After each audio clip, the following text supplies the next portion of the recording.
Ok, cosa ti ha portato all'ITS meccatronico? Allora, io alle superiori ho fatto l'ITIS de Pretto a Schio come indirizzo meccatronico e ho sempre avuto fin da piccola la passione dei motori e questo mi ha portato a fare appunto questa scelta all'ITIS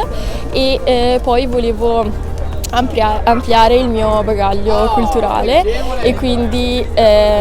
ho scelto l'ITS, che è una cosa un po' più dinamica rispetto all'università, perché offre l'opportunità di fare sia il percorso scolastico sia la parte di tirocinio, e soprattutto lo consiglio anche alle ragazze se hanno queste passioni, perché nonostante sia un ambiente prettamente maschile ci si ambienta comunque molto bene e si viene accolte insomma